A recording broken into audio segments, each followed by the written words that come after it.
All right. I will start off slowly here. It's 10 o'clock, but I can see that there are still a lot of people joining right now. So we'll just go through the basics of the GoToWebinar platform that we're using here. You can see on my screen, I hope, my PowerPoint presentation, which is very short. I just wanted to show you how to navigate in this control panel from GoToWebinar. You will probably see this control panel on the right side of your screen right now. And you can hide it if it takes up too much space with this button up here. The same button again to show it if you want to show it again. If you have any questions during the webinar, you can ask them in the questions tab in the GoToWebinar control panel right here. And I have my good colleague Johanna with me today to answer all of your questions. We have so many people joining this webinar today. It's overwhelming, and thank you so much for the support for this new product, Simplex Beam. We are over the moon by this. So for that reason, I won't be able to answer questions during the presentation, but Johanna will do her best to answer all of your questions in the chat. And we will also bring up, in the end, some of these questions in a Q&A session where Johanna will read some of the questions out loud and answer them for everyone. So yeah, I hope that's clear. We'll move on with the presentation. And for the new product, Simplex Beam, it's an online software that you'll find in your browser. I have a link to it here, but I'll show you how to find it without. So if you go to the StruSoft webpage and you select software, you have Simplex Beam right here. And in here, you can choose the login, which takes you to a page where you will be prompted with a login, and you'll have to put in your own credentials to log into the software, but mine does it automatically, of course. So the software looks like this. In the top right, left, that is, corner here, you can see projects, and I can click here and I can add another Beam project to my portfolio here. I can group this by projects with this button, and that means that I can easily find whatever project I'm working on and the beams that I have added to that project right here. For example, the webinar.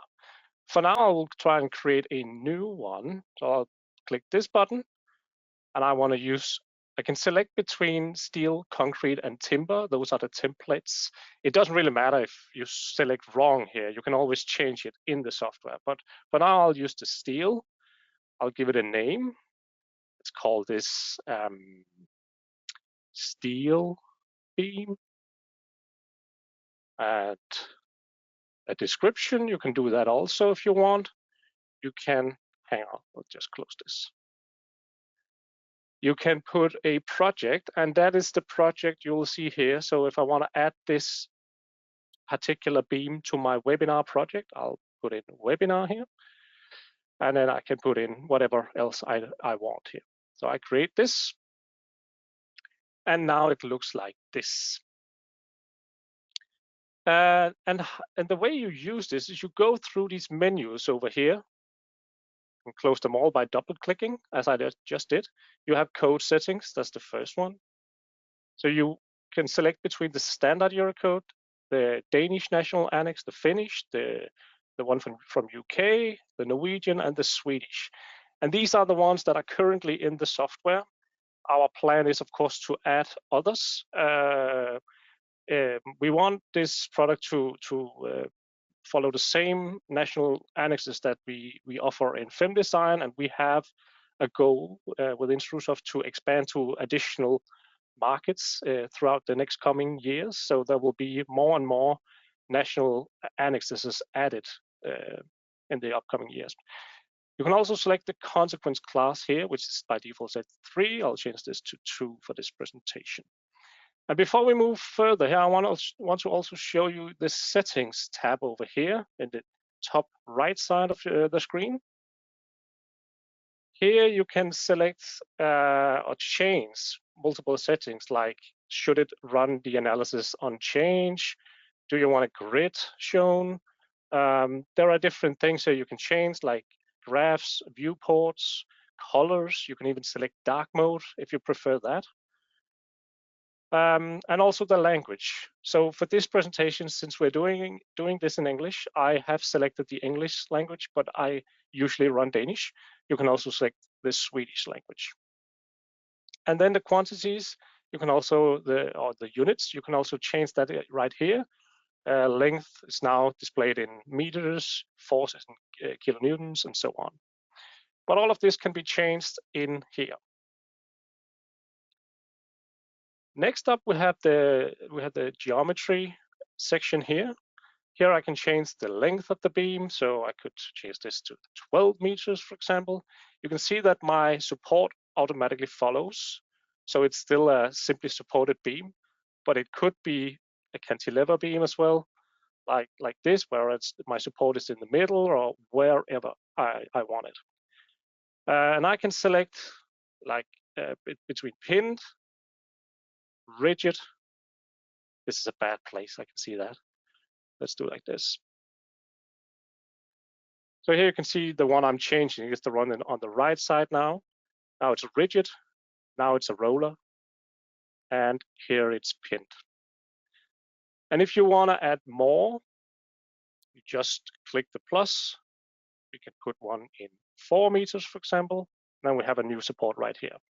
And again, if I want to remove this again, I can just use the minus sign here, like that. Then we move on to load cases.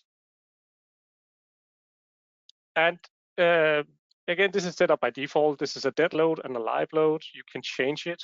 For the live load, we have these different types that I can choose from: wind, snow, imposed, like the one now, and the category also as well: domestic, office, and so on. This is used in the automatic generation of load combinations that we'll come to later. And again, similar to in the geometry, if I want to add more load cases, I just click the plus button. I can write snow, for example, and I select a snow load. You cannot change the colors. Those are set by the program itself. And it also creates self-weight automatically, and you can see that here. When we go to line loads, I'll skip point loads for now, but it's similar. When we go to line loads, it automatically, by default, generates the self-weight of the selected profile. And if I change the profile, it will change the self-weight, of course. But if you don't want it, you can just uncheck this and it's removed. And if you want to add more line loads, like for example, another dead load, you just hit the plus and you select dead load from here, and you can fill in the geometry of the load. So this one maybe starts in 2 meters and ends in 2 as well, or 4, like this. And then the magnitude of it, we can select 20. Now you can see it that it's higher than the other one, but it automatically fills in 20 in Q1, which is the right side as well. But I can change that so it looks like this instead. And if I want to remove it, I can just click the minus sign here. What you also can do, and I think it's pretty cool, you can actually drag from the edge here. So if I can take this here and move it in like this, so and you can see that the value over here in the table also changes. Of course, this is it's difficult to be precise when you do this, but I think it's pretty nice if we show like a moment diagram, for example. You will see that when we drag this, it will change.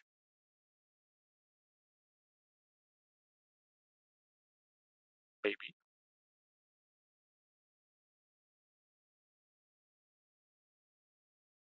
should change. Okay.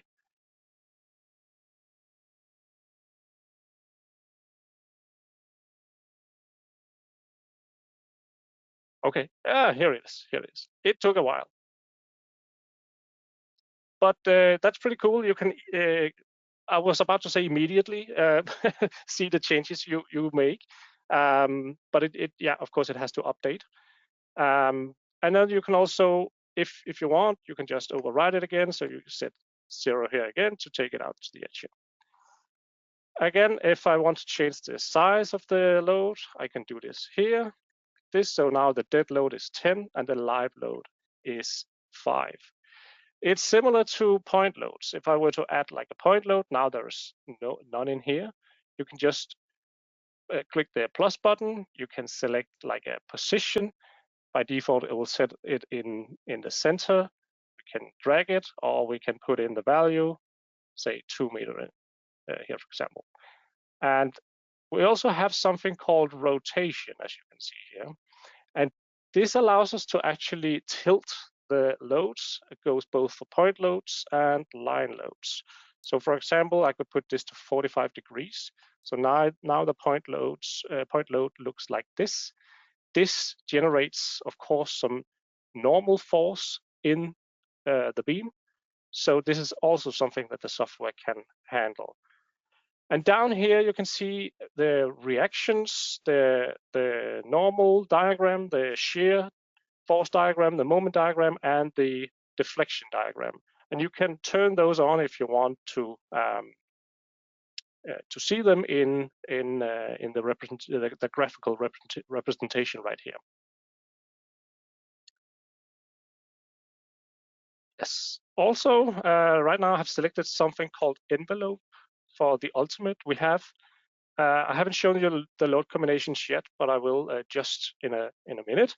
But right now there are 2 load combinations for ULS created by default, LC1 and LC2.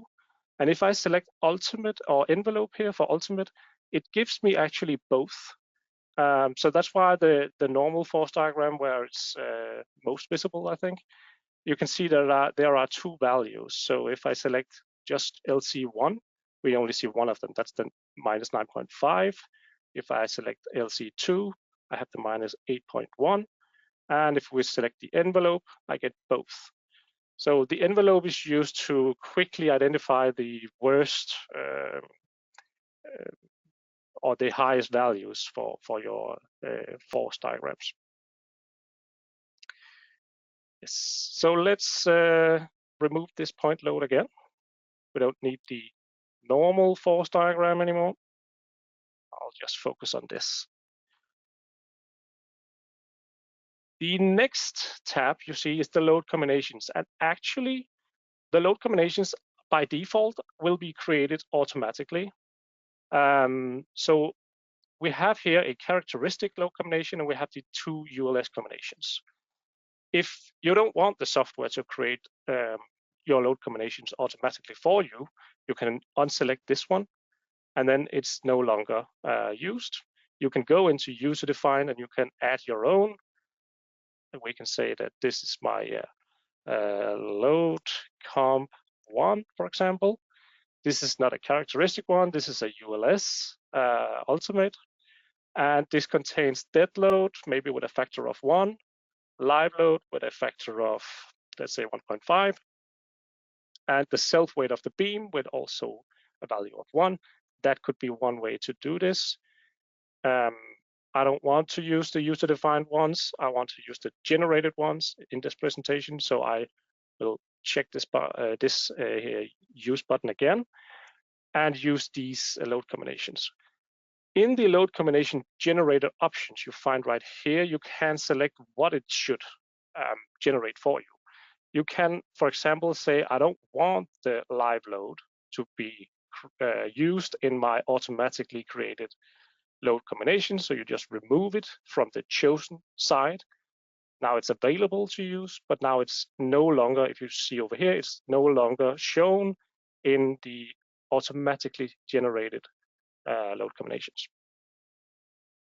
Similar down here, we can say that we want the ultimate as is chosen already. Maybe we don't want the characteristic one, so I can remove that. And maybe we want the fire. So you just do like this, and you can see over here it updates immediately for you. For now, I will only focus on the ultimate one. So we remove the fire again. And by the way, these factors that are used, these differ from the national annexes. So depending on which annex you have chosen, now I chose the standard one because this is an international webinar. But if I select the Danish one, you will see these factors change because we have different factors in Denmark. And if we select Sweden, it might change again. So they have other factors there. Let's go back to the standard Eurocode here. So that's load combinations. Now I will go to section and material. So we have concrete, steel, and timber sections that you can choose from. And for this, in this particular beam project, we will select a steel. I will choose an IPE profile 160, like this, and I just click set, and then it changes. I can also, in details, I can see the section details and material details that I have chosen in here if I find that necessary. And when you're done with that, you are actually able to run a code check of the selected profile now. So we have the load combinations, we have the loads, and we have the section. So I can just go here and use this code check button. I press this. And we can see that this is way too utilized. The governing thing here is the lateral torsional buckling, as we can see here, 921% utilization. This is a little bit too much. There is this check, and you can hover over these to see what it is, and you can also find the reference to the Eurocode to see what's going on. But maybe you wanted more detail to know exactly what is happening, and maybe this doesn't tell you enough. So for that, you can go into the report. So we can actually here select the printout and go through our report in here to see that, oh, they're 921. That's lateral torsional buckling. We have the entire Eurocode check, as you can see here, similar to what we do in FemDesign. And we can see that, yeah, this is not good with the lateral torsional buckling. Of course, there are other things as well. But first off, let's try and fix this issue with lateral torsional buckling. So in properties, I can go into buckling. And here, it might be that the top flange, which is the issue here, is continuously restrained. So I can do like that, and then it's fixed, of course, because then the check will be taken out of the verification. But it might not be continuously restrained. I might have some restraint, some specific places in the beam, and then I can add all the restraints I need here, just like this. And I could say that this is 1.5, 3, 4.5. So now we get like this curve for the lateral torsional buckling instead. I can also change the beta values if I want to. And I can do the same thing with the bottom flange. If we had any negative moments. And for that matter, I could also do it with the flexural buckling, as you can see here, if we had normal force in the beam. And in the calculation settings, you can set different parameters. You can also choose between the methods that it should use in the calculation of the lateral torsional buckling and so on. And you can also choose different buckling curves for both flexural and lateral buckling, if you're not satisfied with the one that it finds automatically. Fire, we'll get to that in a minute. So let's see what changes has been made now with these constraints. I'll run a new code check, and we can see now it's 38 utilized instead, so it's much lower. Still not enough. So for now, I'll try and ask the program to fix this issue for me. So in design settings that you find here, we can tell the software that it should find a suitable cross-section for me. Clearly, the IPE 160 is not good enough. So what I do is that I go into IPE, and I can choose specifically some of these sections that it can choose from. I can also just say you can use them all. So I will ask the software to go through all the IPE profiles and find the most suitable profile for me. So I'll close this and press design.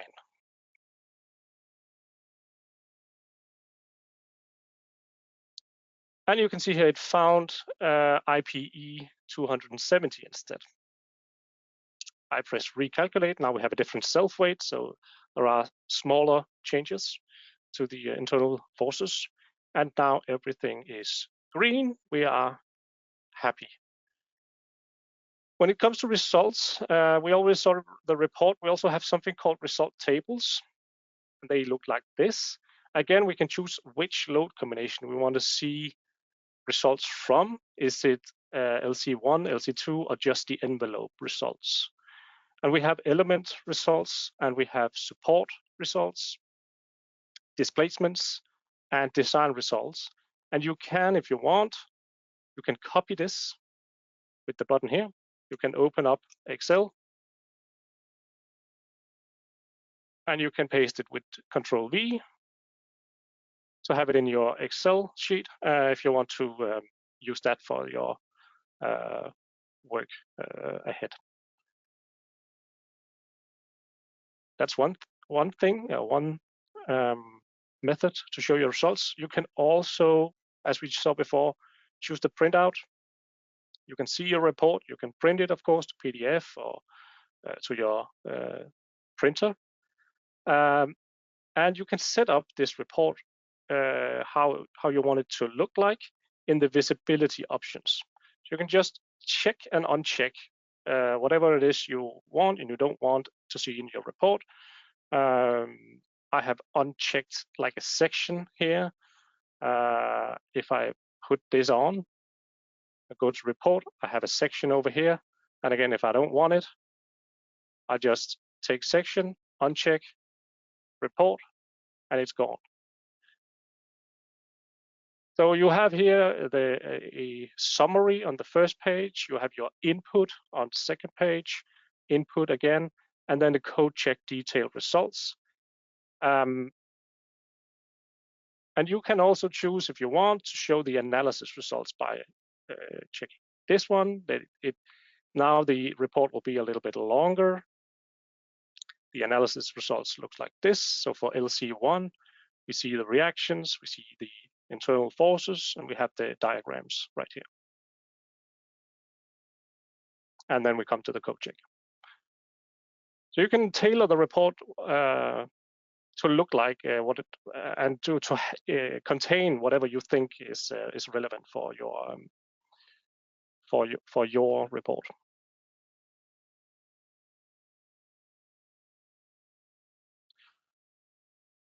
Then let's try to do some fire. So to include fire, as we saw before, we go into load combinations. We can ask the software to generate the load combinations for fire for us by doing like this, and it's automatically created. And now if I run a code check,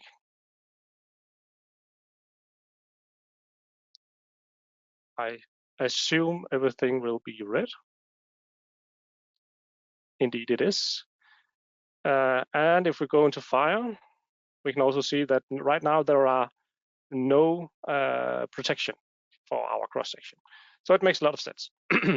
We can also set the duration of fire here, the time step it should check for, the temperature for, the standard temperature curve, and which sides that are exposed. Is it all sides, 3 sides or only the flanges.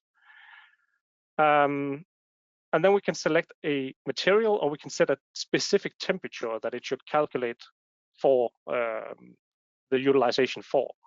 And if I set a temperature like 400 or 500 degrees, it's up to me to find a suitable protection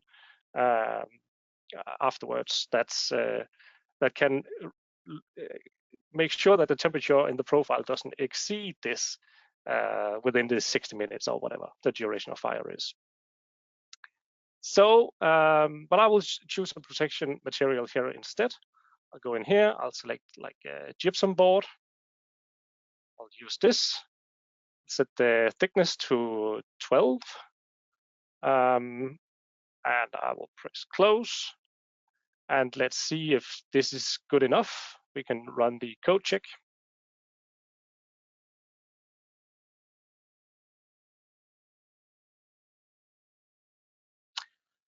It helped a little bit, but it's still not enough.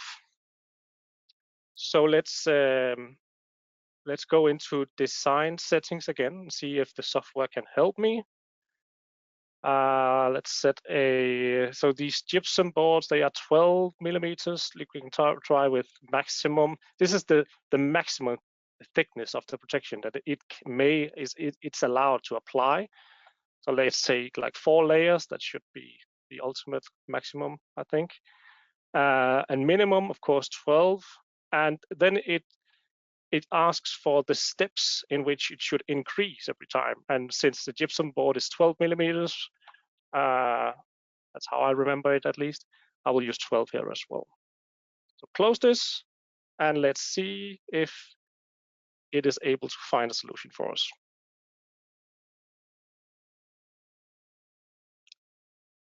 It found 24 millimeters, so just an extra layer of the gypsum board. We press recalculate. Yeah, and now everything is green again, so we are good to go with this. So that's the fire. And actually, this is how the software works in general. It's very similar for the other materials. So I have prepared a few models just to show some of the things that are different.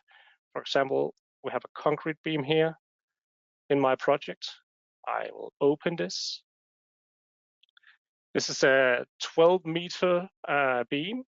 It's supported here and at the middle and over here. And we have some loads, some line loads and a point load acting on it. Again, I select the standard Eurocode, and let's run a code check of this. Here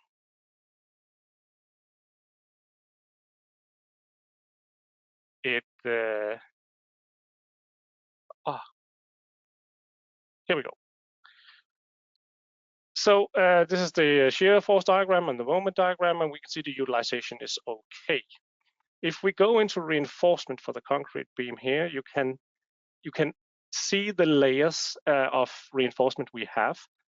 And you can see that we have, it's a little bit difficult to see, but there is a darker line here at the top indicating that the top reinforcement is going all the way through from the end to the, from each end of the beam. And you can control this manually if you want.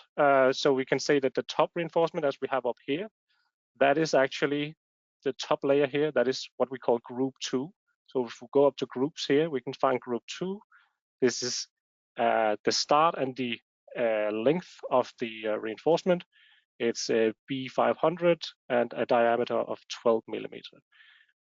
So let's see what happens to the utilization if we say that the top reinforcement starts in the middle of the beam. And we close this and we run another code check. Oh, then it's very red. It doesn't work, of course, because we have a negative moment right here, and now the reinforcement starts in the center, so we have nothing over here. So let's go back to the reinforcement. We can say that instead of 6 meters, it might start at 3, and it's the length will be 6 meters, so it's from here to here. You can also move this to see where it starts. So you can now it became visible over here. And if I move it further, see it's completely gone because we are now looking at the cross section right here, and we are looking in this direction. So let's see what happens now when we run a code check. And everything is green again. So this is a way for you to reduce the amount of reinforcement in the beam, of course, and that is also possible in Simplex Beam. Next up, I'll show you a timber beam.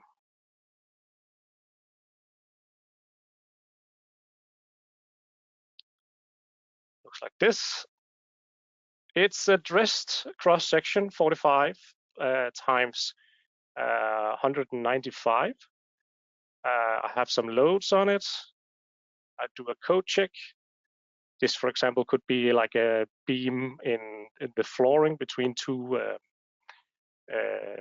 stories in a building. And it's a little bit too much utilized. So we need to change the cross section.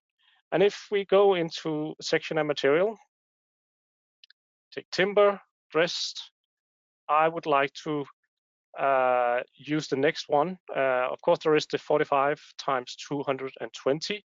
That is not a standard profile in Denmark. We would normally go to 245. Which is not in here, and that's actually the point I want to show you. If there is a cross section that is missing in this library, you can always click the plus sign here. You can select another one, give it a name.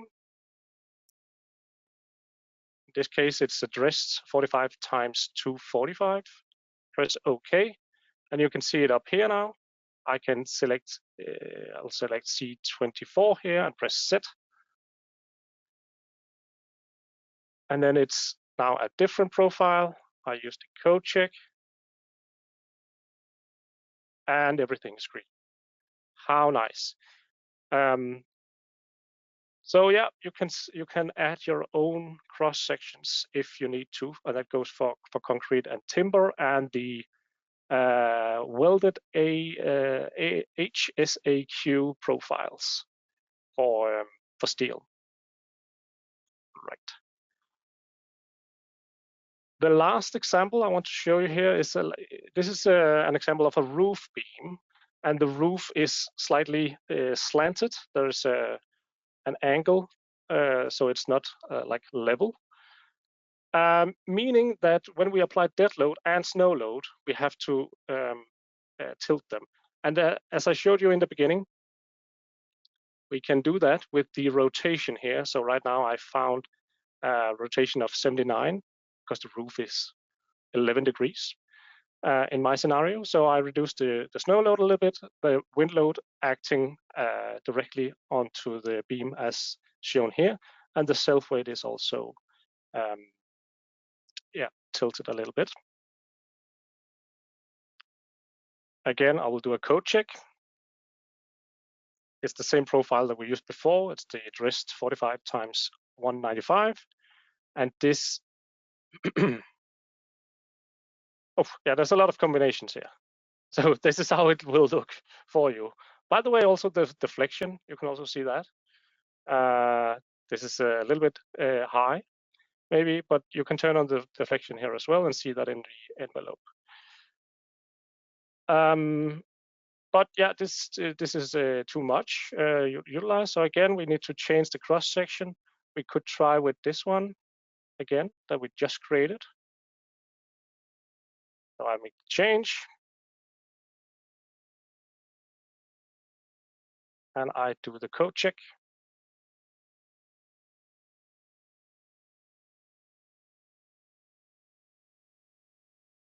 And it's green. Still, the deflection might be a little bit too big, so I might want to reconsider and choose a different profile here for this roof beam. But this is how it works, and that actually concludes the presentation from my side. So right now, I think we will be moving on to the Q&A with Johanna. Maybe you have some questions, Yes. Johanna. Hi. Yes, we have a few questions which I think are relevant to bring up for the whole group because I think they're interesting. So let's see where to start. We have a question from Robin here, and he asks, can you in any way combine, for example, frequent combination and add the quasi-permanent combination to get the final deformation? And this is regarding timber beams. And it's a good question because regarding timber beams, there are a couple of ways that you could potentially calculate the deformation. If, Anders, you go to the top right corner and bring up the, if you click AN Yes. there, and then go to documentation, there's actually in here an explanation of how the deflection is calculated for timber. And the way that we're doing it now is that we are doing the calculations per load combination. And that means that we are using the factor for the load with the longest duration, which gives a conservative result.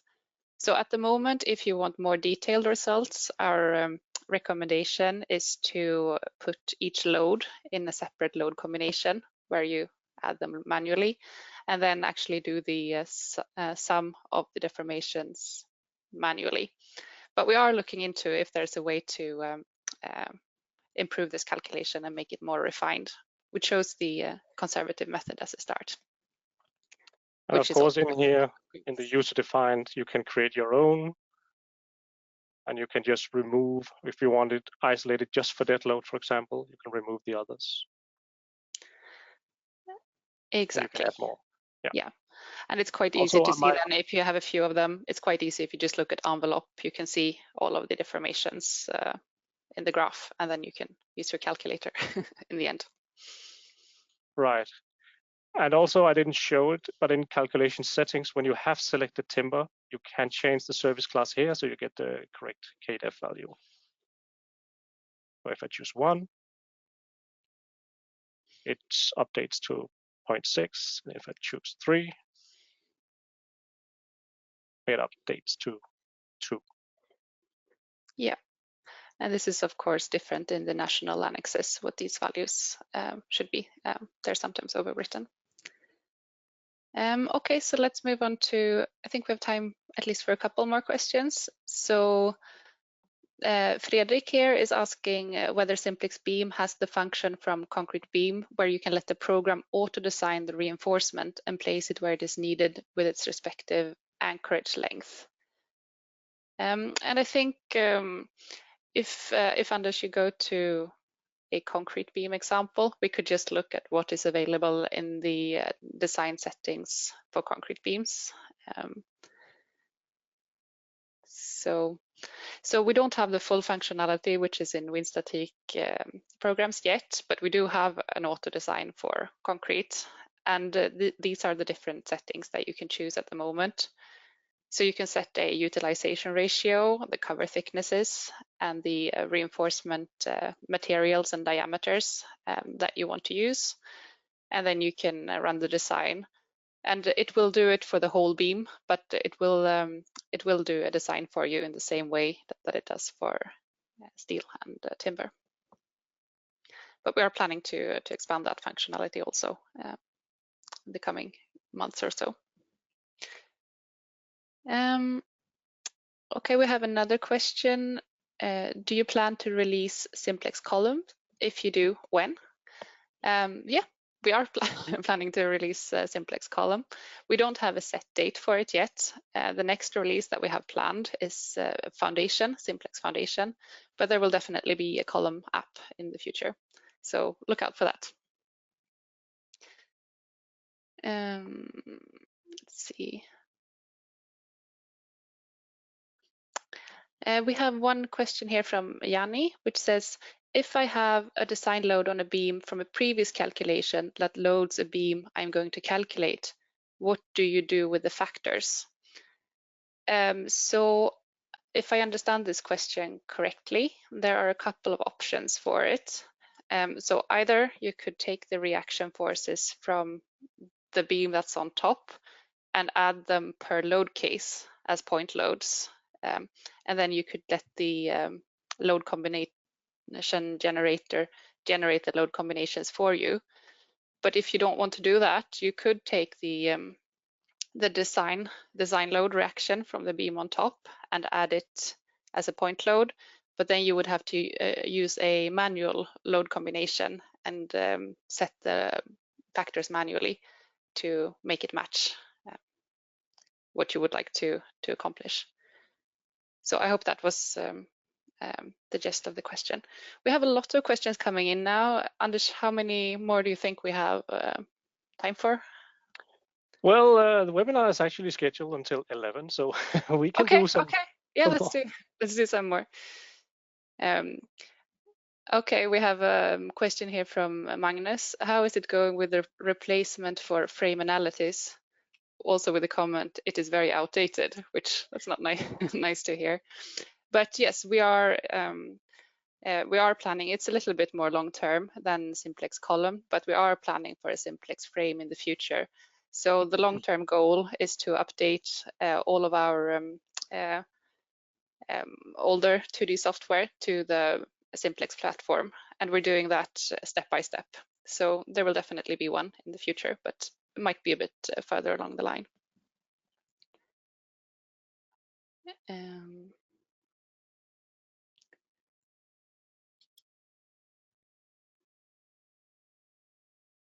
Okay, this is an interesting one from Henrik. He's asking, can you run a design check and find a minimum beam based on a maximum deflection degree, L through something? And this is actually, it's a functionality we don't have at the moment, but it's something that we're planning to add. So at the moment, you can only limit the utilization in the design settings. So you can set it to 100% or 90% or so. But we're planning to add the functionality to also be able to set deflection criteria or crack width criteria when it comes to concretes. So yeah, look out for that in the future.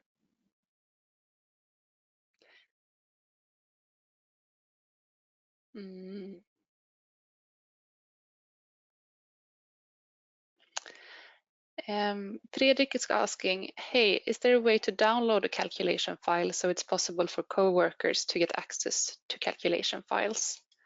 So that's something you should show, yeah. Yeah, so actually here you have to save as file, and you can save it as a JSON file onto your desktop. So you have it for later, you can share it with your coworkers. Yeah, and that's it's an alternative way to work with the files in Simplex if you prefer. So then you could save it to project folder in your organization, and anyone who likes can have access to it. Let's see. Peter is asking, is it possible to make holes in beams? And no, not in Simplex. And I think for that, we would refer you to FemDesign, which is able to do more detailed analysis if you want to look at, depending on what you want to look at. But if you want to look at more like 3D analysis, then that's our go-to, I think. Anders, maybe I'm not sure if you have anything to add to that, but. No, you're spot on. You'll have to go to and use FemDesign for that. Yeah.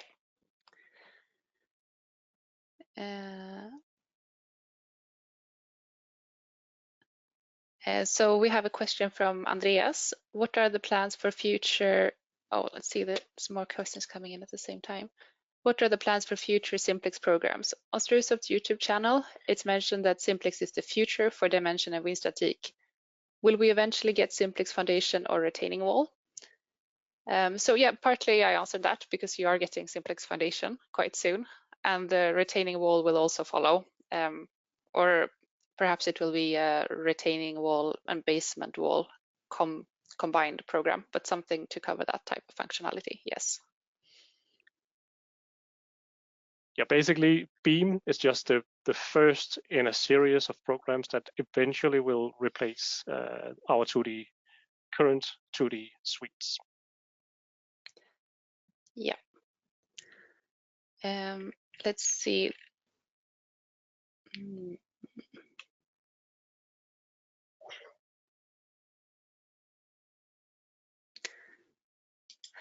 Fredrik is asking if anchorage length is considered in calculations, and it is actually, but we haven't. It's in the back end. It's being calculated, but we haven't implemented it in the user interface, so there's no way to see the results for that. But that is something that we're planning to add so that the user can get a look at it.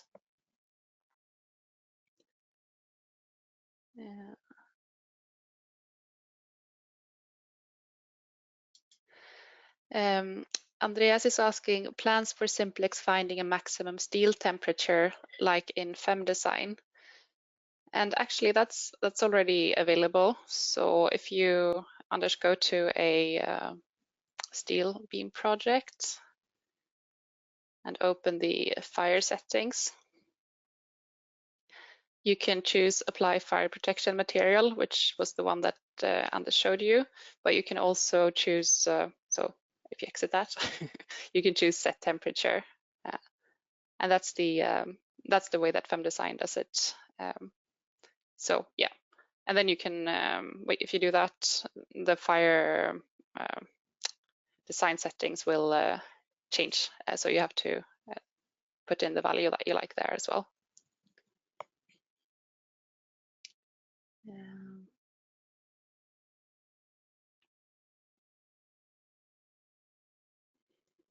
I just noticed a question whether it's free or not, and I can tell you for the price we're selling it to, it's almost the same as free.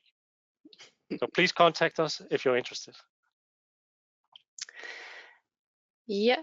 Then we have a question we have a couple of questions from Mikael. One of them is, we say that we recommend another browser than Mozilla Firefox, which works but has some limitations regarding the user experience. What are the limitations? And actually, that's a good question. We have noticed different browsers, the main browsers work in the same way, except for Firefox, which has a slightly different setup in the background, and it causes some things to render differently, so it looks off. The calculations themselves work, and there's nothing wrong with those, but it could be that things look strange on your screen. So therefore, we recommend one of the other big browsers like Chrome or Edge. And then there's the question, what are the purpose of simplex column you're talking about when you can have normal forces and make stability analysis in Simplex Beam? And yeah, it's a fair question. I mean, I think some types of columns you could actually already start designing in Beam if you're a bit sneaky about it. But we are planning, one of the big parts that we don't have in Simplex Beam is buckling for concrete beams. And then we're also planning to add things like eccentricity of the loads and things like that according to the Eurocode, which are specific to columns, to the column app. So it should be a smoother user experience to design columns in Simplex Column than it is in Beam. But you can cheat a little bit and get started if you like. Yeah. So as you can see here, I just changed the rotation to 0, so now it's actually just a normal force.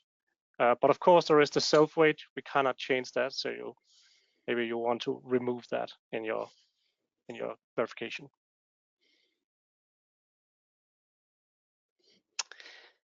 Let's go through here.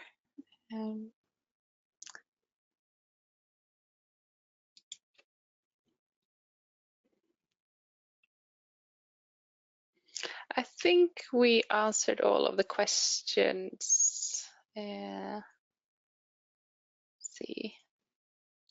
No, we have a couple here. How about compatibility? Can I open a file from today in, let's say, 2 years? Yes, we are making a commitment so that you will be able to do that. So the JSON format that we're using is going to be compatible forwards.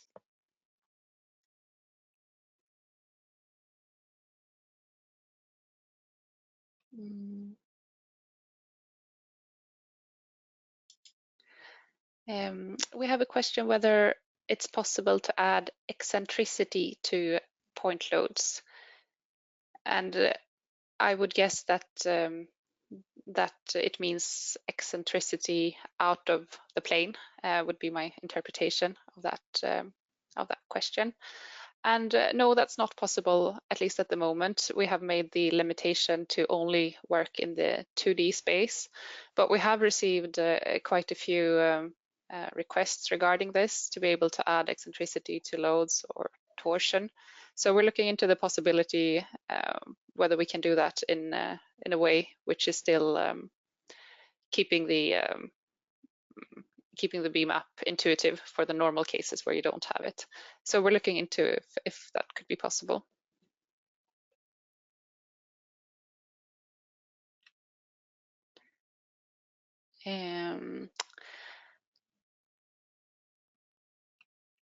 Oh yeah.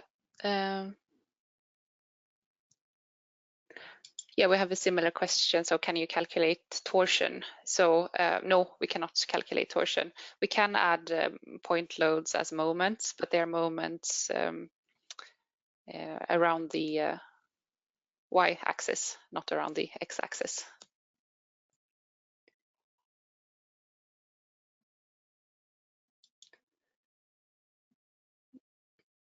Maybe I can show that. Yeah. So when we add a point load, I can change it from force to moment. So it looks like this. Yeah. But it's not torsion. Exactly. Then we have, can you link reaction loads from a different beam as a load on this beam? It's a question from Erik. There's no setup way to do it yet, but one thing that leads us into is the question of APIs, which would allow you to customize your workflow doing that, but you're also doing a lot more things. And we are actually working on an API for the Simplex suite, and the plan is to release that first for Simplex Foundation sometime after the new year. But we will also in time add it for Beam, and that would allow you to do a lot of different things. But if we do find that there are some connections that our users often want to use, then we will of course look and see if we can implement them as functions. And one of those that we're expecting is some type of connection between the Simplex Beam and FemDesign, where you could move your information or data back and forth between those two programs, which I think would be quite useful.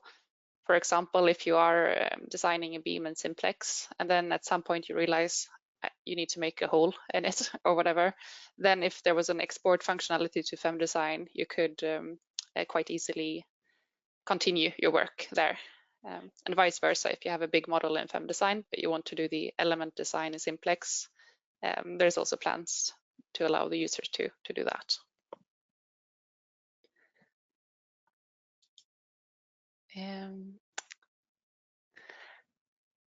Can you put the load on the bottom flange to counteract lateral torsional buckling? So maybe if you go into the buckling settings there, we have the load position. So you can choose top edge, center of gravity, or bottom edge for that.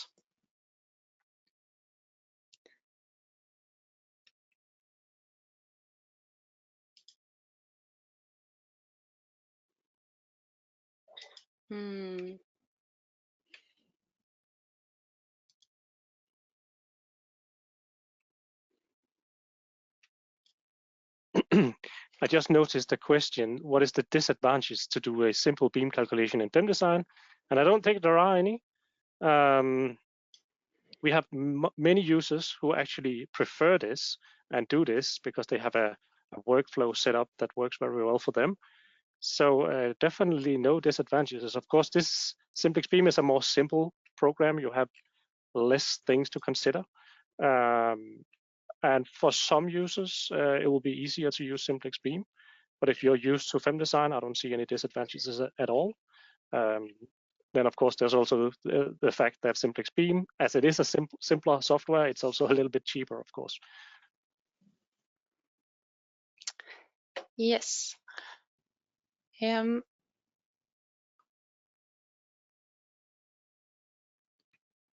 think I saw a question, but let's see. I think we can do 2 more questions, Johanna, because time is running out now, and I see there are still questions coming in. So if you can see if I can see.